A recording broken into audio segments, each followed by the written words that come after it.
จะกินกันแบบเนี้ยจะห้ามได้ยังไงไม่ให้ก็เธอเอาไว้มาม่าโอเคอร่อยโอเคเลยครับเขาพัดพูดนะนี่พวกแกสองคนเป็นแฟนกันเหรอจูรับบทเป็นต้นน้ำค่ะเป็นอาจารย์สาวสวย แก๊งเดียวกับแมวน้ำแล้วก็ชมพูใช่จริงๆคาแรคเตอร์เนี้ยจะมีความโตจะมีความรับผิดชอบสูงแล้วก็มีความเป็นผู้นำเพราะว่าแบ็คกราวด์ของแต่ละครเนี่ยจริงๆเขามีน้องชายมีคุณพ่อ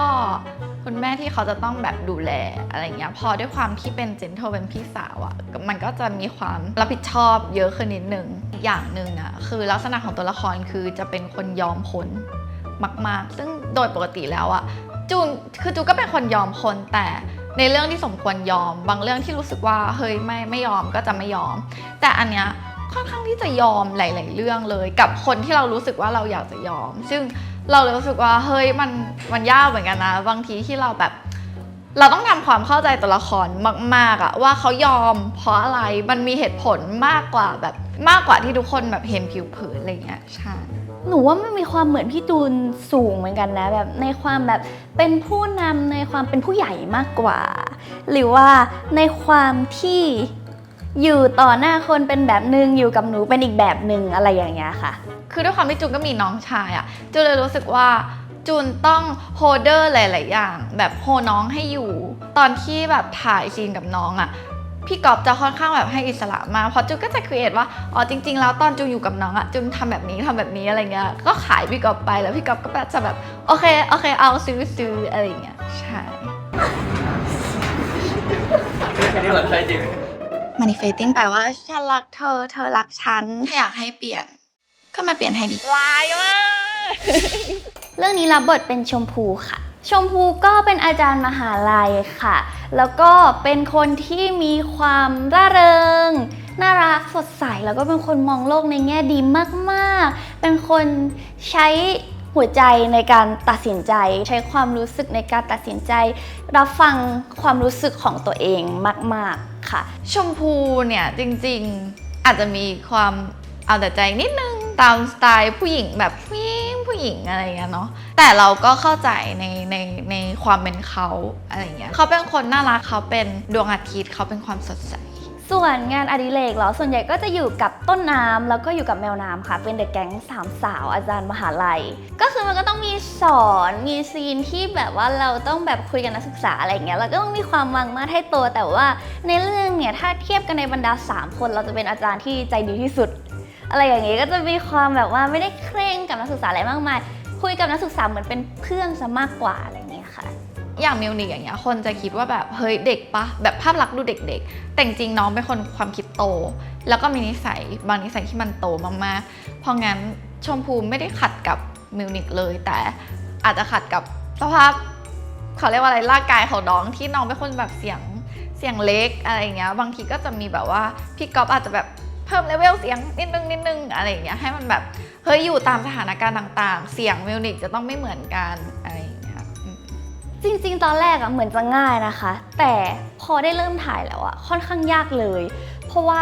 หนึ่งเลยคืออายุของหนูจริงๆกับในเรื่องเนี่ยค่อนข้างห่างกันเยอะมากๆตอนนี้หนูแบบเรียนจบแล้วแต่ว่าในเรื่องเนี่ยเราเป็นคุณครูมหาลัยแล้วคือมันค่อนข้างโตแต่เราจะทำยังไงที่ให้โตแต่มีความเด็กแต่ก็ไม่เด็กเกินไป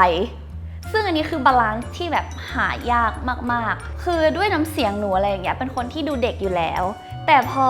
เราจะทำให้ดูโตปุ๊บก็จะดูโตเกินไปก็จะไม่เป็นคาแรคเตอร์ชมพูอีกก็ต้องมีความแบบเด็กลงมาแต่เด็กยังไงให้ดูมีความแบบไม่งองแงงไม่แบบว่าไม่เด็กเกินไปอันนี้คือแบบความยากค่ะงั้นถ้ามีอะไรให้ชมช่วยก็บอกได้ตลอดนะคะชมยินดีช่วยดีใจค่ะคืออย่างที่บอกว่าแบบเรื่องนี้เราแบบผ่านการแคสกันมาหลายรอบมากกว่าจะมาลงตัวเป็นคู่จูนมิวนิคคือเราแบบได้มีโอกาสคุยกันหลายๆฝ่ายมากได้มีโอกาสร่วมงานกับพี่มิวพี่เลิฟด้วยแล้วก็เป็นเรื่องแรกที่ได้มาร่วมงานอย่างเต็มตัวก็รู้สึกตื่นเต้นค่ะแล้วก็ดีใจที่ตั้งแต่ที่ไพลอตออกมากระแสตอบรับเรื่องนี้ก็คือแบบดีมากๆแล้วเราก็รู้สึกว่าแบบ ขอบคุณที่ทุกคนแบบให้ความเอ็นดูให้ความสนับสนุนเราขนาดนี้ค่ะ ก็แบบดีใจที่เขามอบโอกาสนี้ให้แล้วยิ่งแบบว่ารู้ว่าอีกคนนึงที่แคร์ได้คือมิวนิกอย่างเงี้ยเราก็ยิ่งรู้สึกสบายใจที่จะได้เล่นกับน้อง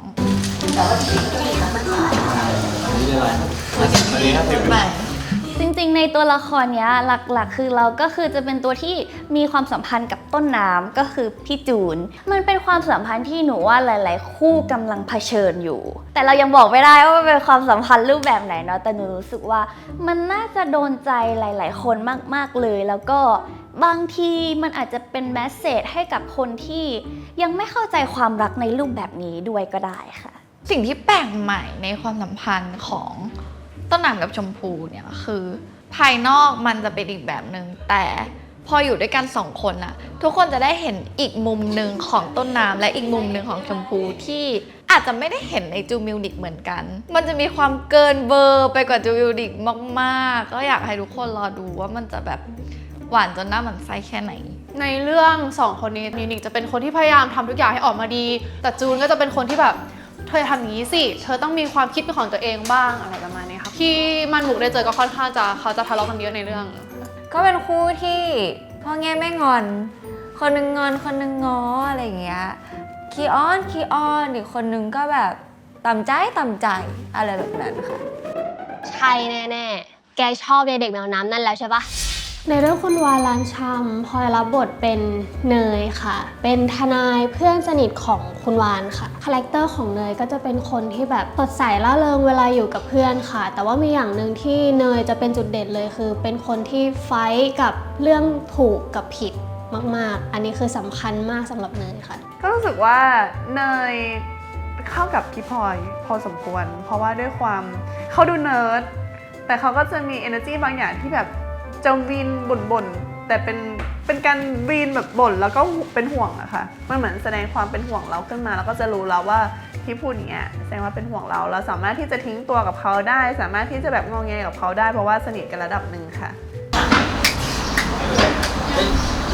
เปลี่ยนชุดพอได้รับบทเนยที่ต้องเล่นเป็นทนายความต้องมีความพูดจาฉาฉานมากขึ้นนิ่งมากขึ้นสุขุมมากขึ้นอะไรแบบเนี้ยก็รู้สึกว่ามีความยากขึ้นในระดับหนึ่งเพราะว่าส่วนตัวแล้วว่าพลอยเป็นคนพูดไม่ค่อยรู้เรื่องเนาะแต่แบบพอต้องไปเล่นเป็นทนายอะค่ะก็ต้องเตรียมตัวเยอะเหมือนกันค่ะมานี้แหละที่ทำให้พ่อเราตายยิ่งถ้าเขารู้ว่ามันเป็นกิจการมั่นแกนะโบมแต่ถ้าเขามารู้ทีหลังเนี่ยก็โบมจริงๆแล้วเป็นแฟนกับลูกเจ้าของเมาส์มาร์ทเนี่ยไม่เห็นต้องมาเปิดร้านชำเลยในเรื่องคุณวาร้านชำนะคะจริงๆแล้วบทเป็นม่านมุกค่ะม่านมุกเป็นผู้หญิงเฟียสค่ะก็จะแต่งตัวเท่ๆเนียบๆแต่ว่าจะมีความปนเซ็กซี่เข้าไปบ้างค่ะม่านมุกเป็นอาจารย์อีกคนหนึ่งที่เข้ามาทีหลังซึ่งภายนอกเนี่ยเขาจะดูแบบเฟียสดูมั่นเลยแต่จริงๆม่านมุกเนี่ยอาจจะไม่ใช่คนแบบหวังร้ายอะไรขนาดนั้นก็ได้พี่จริงๆตอนแรกก็เหมือนแบบด้วยความที่ลุคเขาแบบดูเป็นคนนิ่งๆอะไรอย่างเงี้ยสาวเฟียสก็ดูแอบกลัวนิดนึงแต่ว่าพอเราได้นั่งกินข้าวเที่ยงด้วยกันแล้วก็คุยกันพี่จริงเป็นคนน่ารักมากใช่เขาน่ารักมากเลยนะรู้สึกว่าจริงๆแล้วพี่จริงๆเป็นคนตลกอะตลกธรรมชาติอะไรอย่างเงี้ยคนที่ดูเขาภายนอกครั้งแรกอาจจะรู้สึกว่าเขาดุใช่ไหมแต่ว่าจริงๆแล้วเขาเป็นคนน่ารักมากๆแต่ว่าด้วยคาแรคเตอร์ของเขาด้วยลุคของเขามันเหมาะกับการเป็นอาจารย์ในเรื่องนี้มากๆเลยค่ะเชิญค่ะคุณลูกค้าเชิญค่ะอ้าวโอ้นี่ทำบุญด้วยกันก่อนไหมล่ะช่วยกันนี่10 บาท 20 บาทก็ได้มันจะมีซีนที่หนูรวมกับนักแสดงรุ่นใหญ่คือเขาจะมี energy บางอย่างที่แบบเหมือนเขาจังหวะเขาได้อะแล้วหนูขำมากแล้วเป็นซีนที่หนูต้องแบบนิ่งๆอะแล้วหนูพยายามแบบ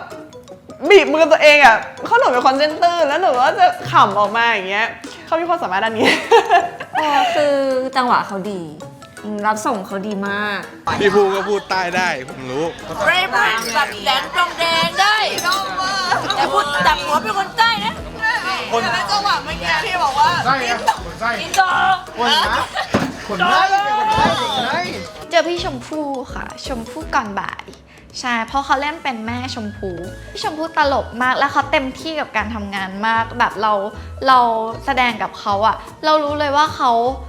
เขาจัดการตัวเองทุกอย่างจริงๆ บทอะไรเขาเตรียมมาพร้อมเขาท่องมาไม่เคยมีแบบว่าหน้าเสร็จแล้วพี่ชมพู่มีปัญหาเลยอะแล้วเขาแบบ professional มากๆ เขามีความอบอุ่นนะเขามีความแบบเหมือนเป็นคุณแม่จริงๆ อยู่ด้วยแล้วมีความสบายใจ ทุกครั้งที่เข้ากับเขามันรู้สึกว่ามันรับส่งกันได้ดีมากๆ แล้วมันเหมือนได้รับความเอ็นดูจากเขามากๆค่ะ คือในคาแรคเตอร์อะไรนั้น energy เขาจะมีความแบบแม่ลูกติดกัน แต่น่ารักในเชิงแบบดีอะไรเงี้ยรู้สึกว่าแบบ energy ดีทั้งคู่แล้วก็ดูเข้ากัน ตัวบอกว่ายังเฮ้ยพี่จะเขินแม่หรอกเอามาเถอะ อวอเล่นเป็นเจกลีก็คือก็อยู่ในชุมชนเหมือนกัน แมวน้ำก็แบบเป็นห่วงเพราะเจกเขาก็ฟีลแบบผู้ใหญ่อยู่บ้านคนเดียว ก็มีการแบบซื้อน้ำเต้าหู้ซื้อปลาท่องโกไปให้อะไรเงี้ยแล้วเขาก็เป็นคนที่แบบเหมือนเป็นคนปากแข็งอะเต็นดูนะเป็นห่วงนะอะไรเงี้ยเป็นคนน่ารักอาวอหนูชอบตอนเล่นกับอาวอมากอาวอเขาแบบมี energy อะคือแค่มองหน้าหรือแค่พูดแบบเป็นแค่วีโอมาก็รู้สึกว่าเป็นคนที่มี energy มากๆก็ตัวละครคุณพ่อนะคะหนูว่าหนูชอบตรงที่ว่าเวลาหนูเข้าซีนกับเขาแบบทั้งอาวอแล้วก็พี่ทุเรียนนะคะเขาแบบมันมีซีนที่แบบต้องเข้าด้วยกัน3คนหนูว่ามันทำให้หนูเชื่อจริงๆว่าเขาเป็นพ่อของหนูอะแล้วเขาเล่นด้วยกันคือน่ารักมากๆแบบธรรมชาติแล้วก็อิมพอไว้กันจัดวานจะจากอกป้าไปจริงๆเหรอแล้วถ้าวานไปป้าจะอยู่ยังไง ก่อนจะกินขนาดเนี้ยจะห้ามใจยังไงไม่ให้เขาเจอเอาไว้